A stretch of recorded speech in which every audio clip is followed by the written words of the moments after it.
None of the Southern tribes rival the Lucas hunters. Some are skilled. You're Aloy, right? My pop... Bergund, I mean, told me you might be heading up to see me. Varja. Pleasure. Hey, that spear is really something. You've customized her, haven't you? I've made a change or two. You've got an eye for weapons. I wish these Banuk agreed with you. I can't seem to sell scrap to a Glentalk around here. Everyone wants boring old bows and spears. I like the more unusual stuff. And the Banuk can get unusual. Like that spear Aratak hauls around. An ice rail. Ooh, or that weapon of Araya's? What I wouldn't give to poke around inside one of those. Feel the lightning on my fingers.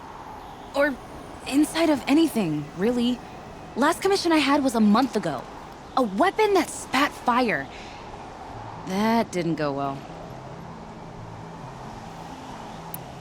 You think you could improve Aratak's spear? I've never seen a weapon that couldn't be improved by Oseram Craft. You know, I tried to ask him if I could hold her once. Even offered to improve her for free. How'd that go? How do you think? He just grunted and kept walking. So your last project was a bust? Not at all. I did my best work yet on that commission. The deal just went rusty. About a month ago, this guy Olgrid, Ostrom like me and Pop, asks me to make something for him. Think about the way a bellowback spits streams of fire from its throat, right? Like that, but held in your own hands. And you built that? Yep. That was my forge fire. I was pretty proud of her. Anyway, Olgrid sent word that he wanted to see the progress I was making. I show up, and there he is with a crew of damn bandits. And of course, why pay for something when you can take it? I dropped the weapon and ran. Didn't look back till I hit Long Notch. Joke's on Olgrid, though. I wasn't even done. Wait, so the weapon he stole doesn't even work? Oh no, she works. It's just, if I'd had a little more time, a few more parts, I could have made her really work. So, let's say someone you know happened to have a weapon like Araya's. You don't. See for yourself. Of course. Look at the... So the coils generate the spark, but the power source isn't even bolted in. I won't lie, she's beautiful. But there's beautiful and then there's beautiful. What we need is a Stormbird Talon. Lightning flows over them like water off a goose. And I know where one is. Hunt it with me, I'll turn that weapon into your new best friend. And second best.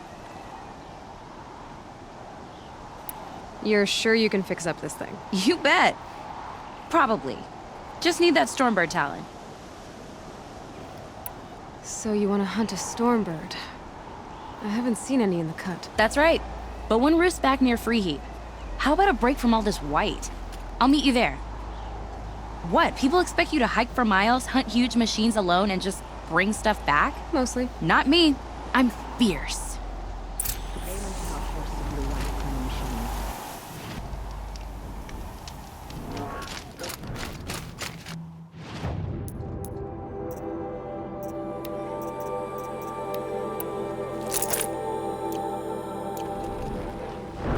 You know, I kind of missed all this red dust. Well, there's our Stormbird. When you're ready, I'll follow up and boom.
she could improve the Stormbringer with this.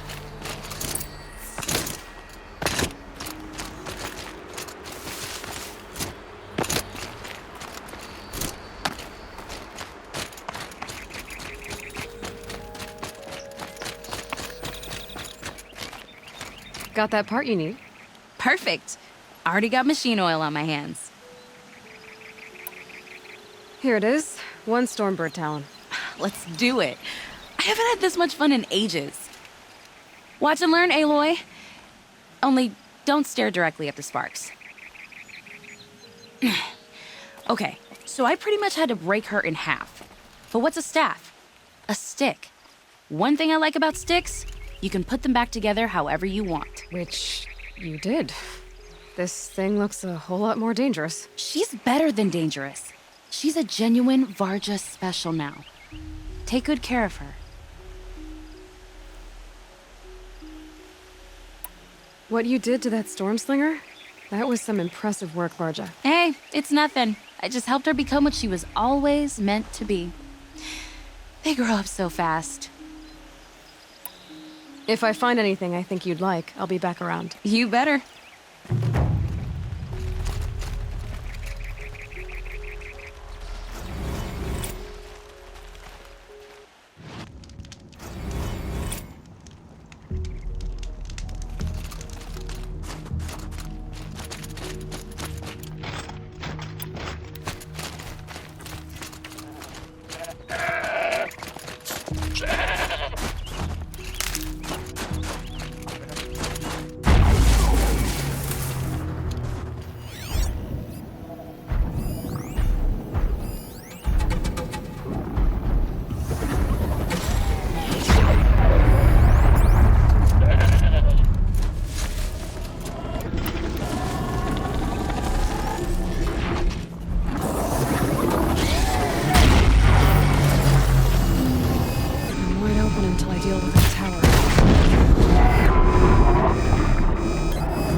Back to your business.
Yeah, I'm gonna check that out.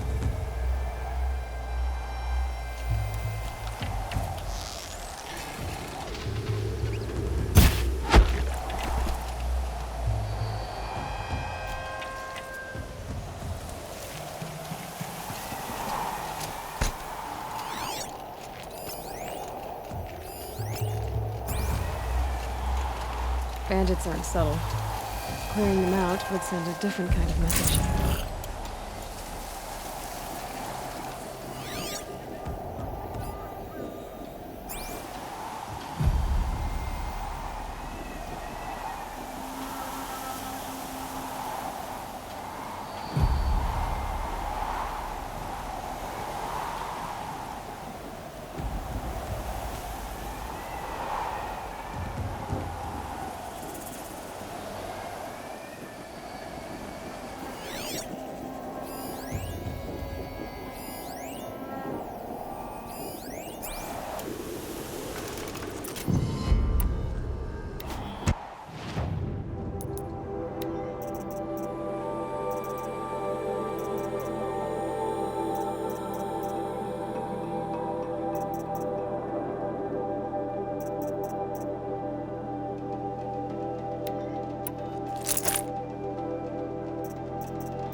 I'm gonna check that out.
Am I hearing things?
I'm going in.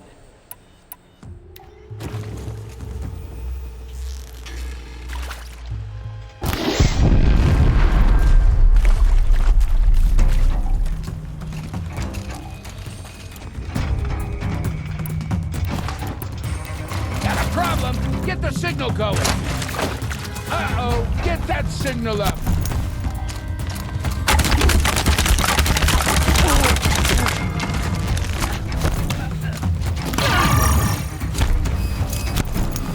Play? Here's your invitation.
Help me, maggot!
Wait, what was that?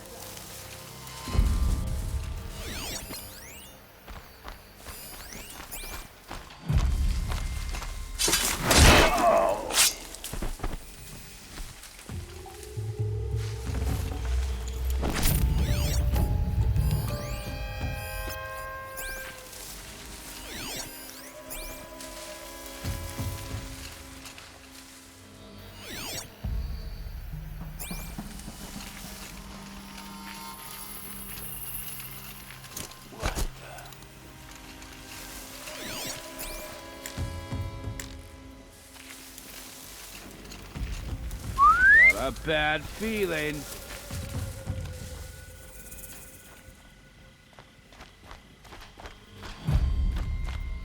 Show your face so I can slice it off.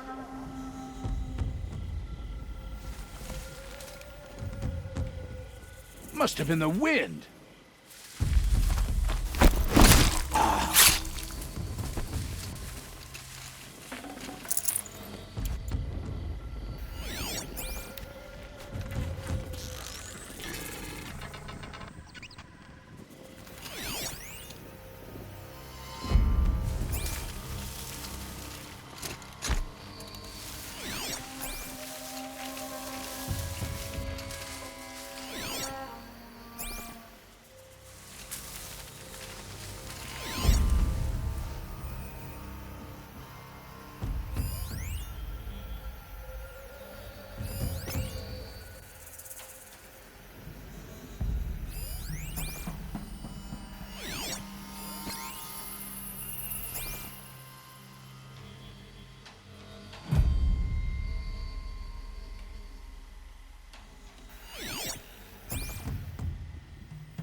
Can't scare me. Come out!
A man in the brush, crushed and bloody. Thought to myself, done your job.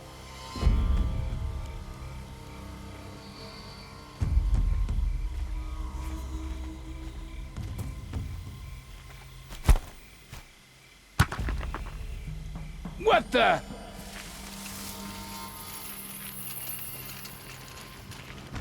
Let's I do feel this. a fight!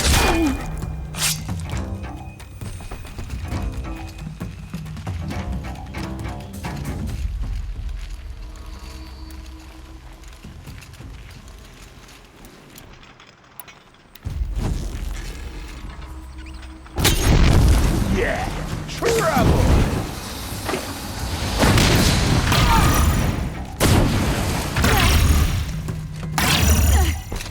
Time to rain down some pig!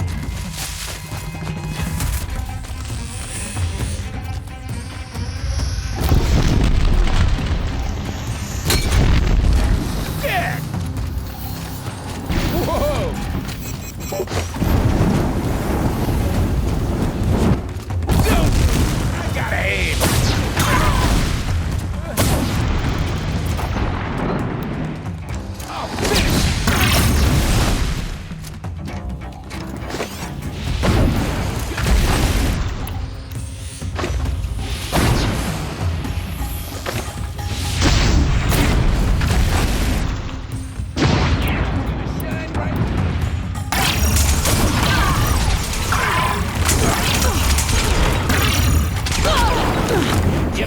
this one!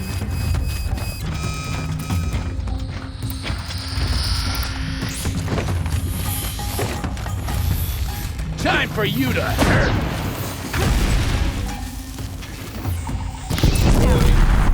He won't be torching anything else.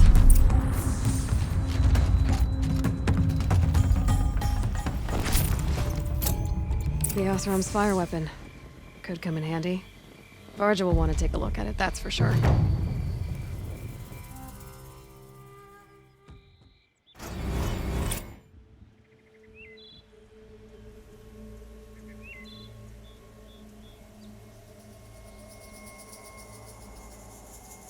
Won't be long before the Werak finds out I took out the bandit camp. But they must have heard of me by now.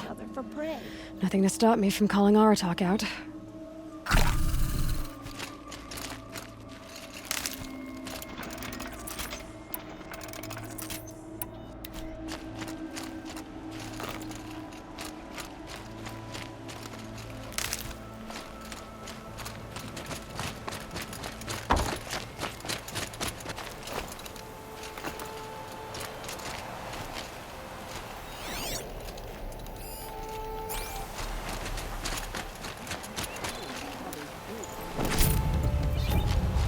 These are different times. Whatever bandits are left in the cut, they'll find it harder to thrive without a permanent camp. We may scrub the blood from the ground of Stone Yield, but we'll always remember what the bandits did here.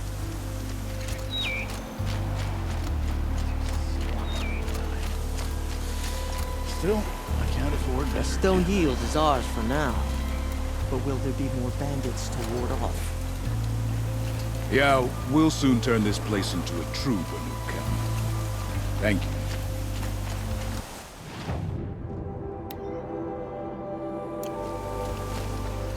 Stone Yield was always a good place to camp. It's good to have it back.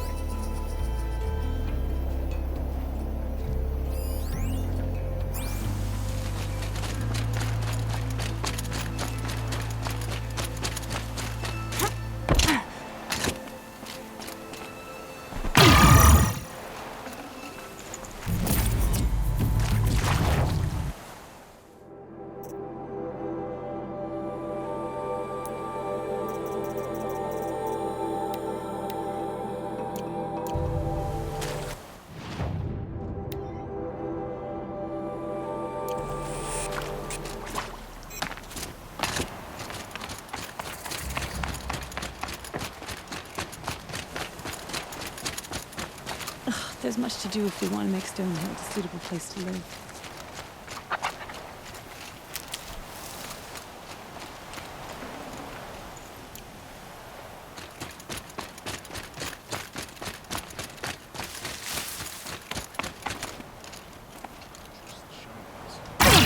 Blue light will show us the way to keep on these new machines.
cleanse us of arrogance.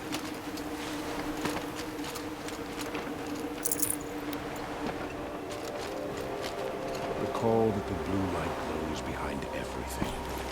It guides us through the thickest darkness. Olgrid thought he could hold this little corner of the cut forever. And then you came along.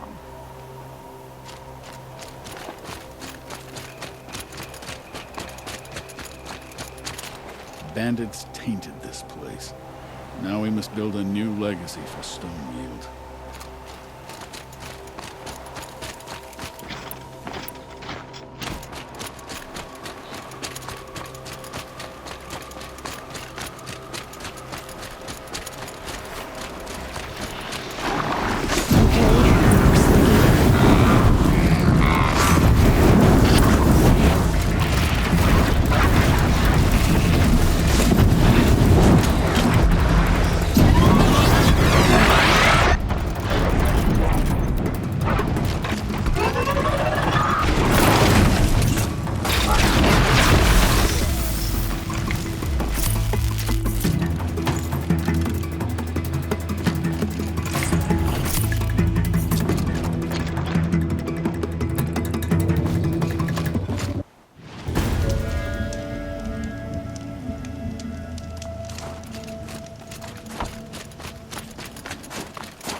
Another frostfall. Better be prepared.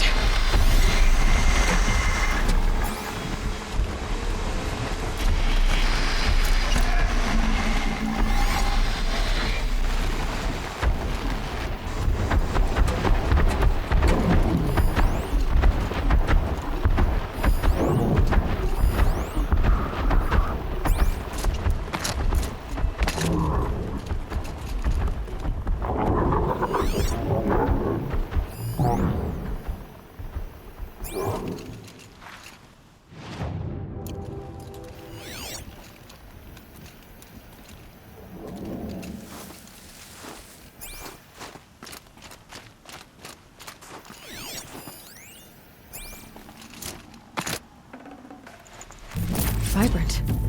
And sticks to my hands.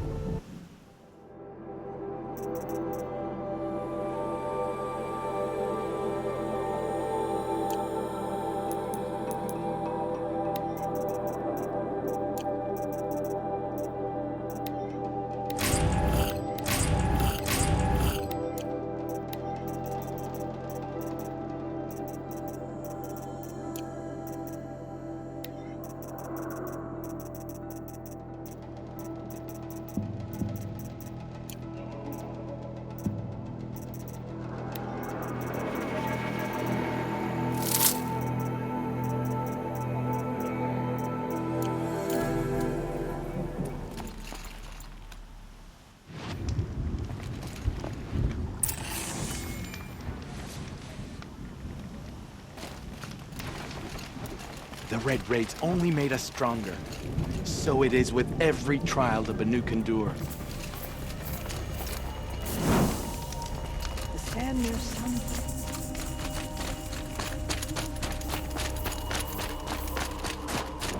The author with their ridiculous When the ideas. old ones were fresh How in many their great graves warriors and have our they had? numbers were still small. It was The hunting grounds are honored. we also remember the rabbits. The light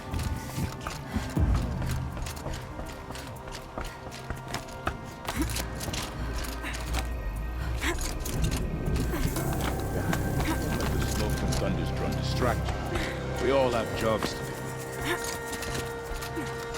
So, machines in the South suffer their own sort of corruption. I wonder what sort of challenge they present.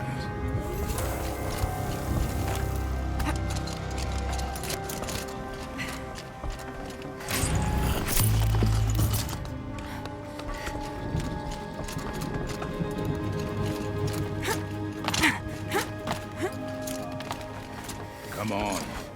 Trust Sakuli's instincts. I've never known one.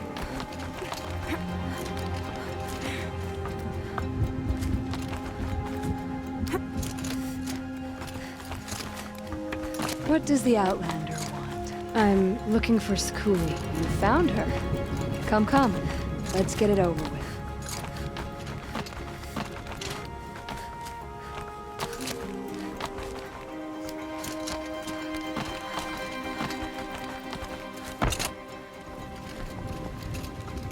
Quite a view you've got up here. It's a useful perspective. How fleeting we are when the world is so wide. From up here, you can see how the light paints across the land. Ever changing. That's a lesson. All our marks will pass. That outlook sounds a little depressing for a painter. Haven't met many artists, have you? Song's Edge needs new stories. I scrubbed its past off this rock to start anew. But a new start needs new colors. Fresh pigments. Like none have seen.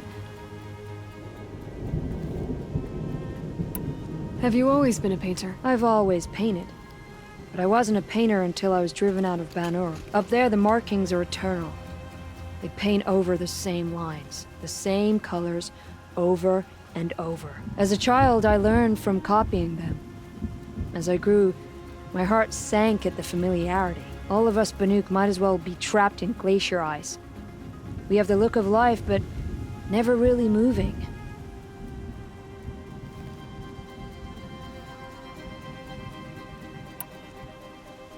Araya said you two were friends. I paint about what I feel now, not the way things used to be. Araya understood. Most Banuk didn't. I would have been exiled if she hadn't had Aratak take me into their werak.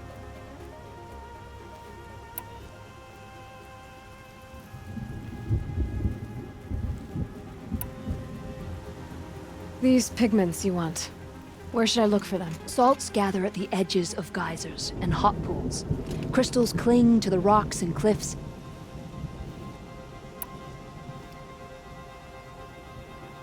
The Banuk rock paintings are impressive, but, You want to know what they mean. That's not the right question, but I'll answer anyway. Some are called to the machines. The sacred shapes you see on metal casings, or on a cauldron door. do the machines listen to the call? I don't know. Others, like mine, are a call to the tribe. You could say inspiration or prophecy. And sometimes even men listen, if the painting is loud enough.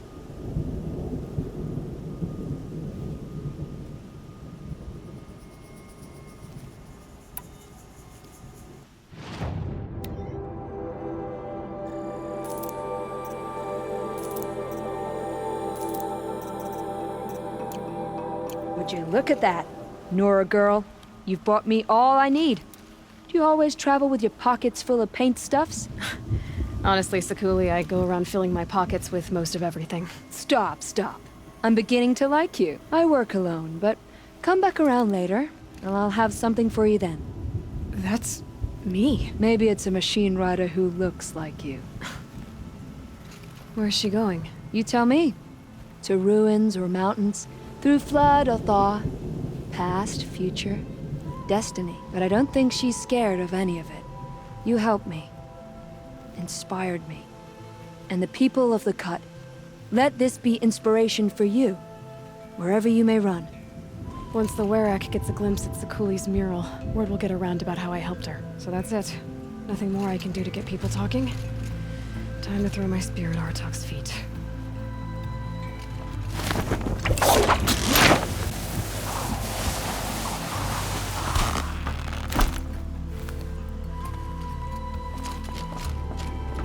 Tell in her painting. Damned if I know. Wonderful. Sakuli's painting is a welcome addition to Song's Edge.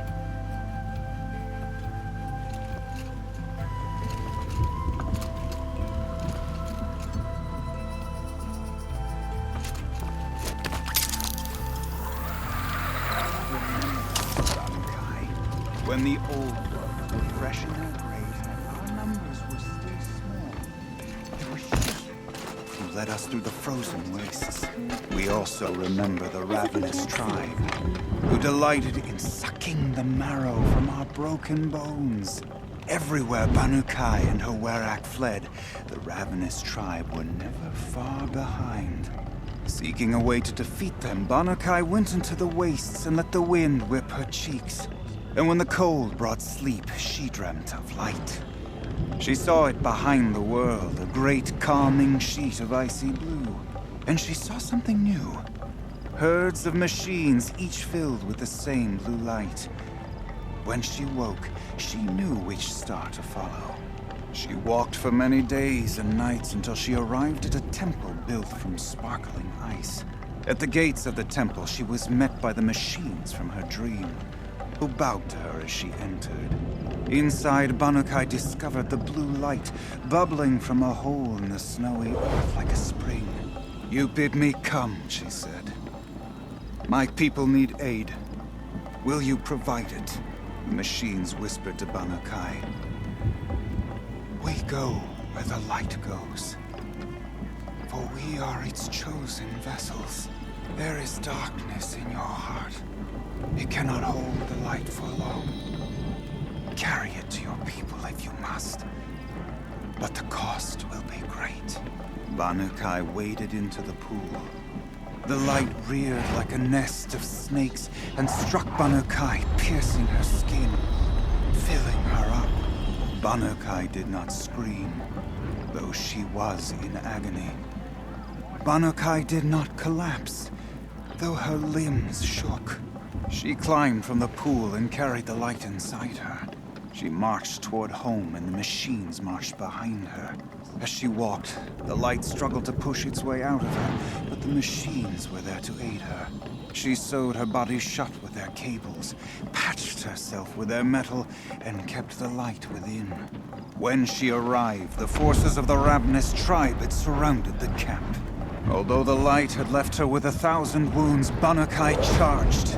And because she held the light, the machines followed. The ravenous tribe killed many, but those in camp rushed to join the battle. They gathered pieces of the fallen machines and from them fashioned weapons. And it was with these that Banukai's people repaid the suffering the ravenous tribe had wrought upon them. When quiet descended, Banukai finally fell. The machines bowed their heads, and her Werak wept. The light she'd held within her drifted from her wounds and rose to the sky. And for just a moment, before life left her, Banukai knew the truth of the blue light.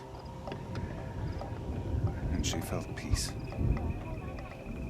We remember Banukai, the first to crawl from the cave beneath the world, brought the machines to us.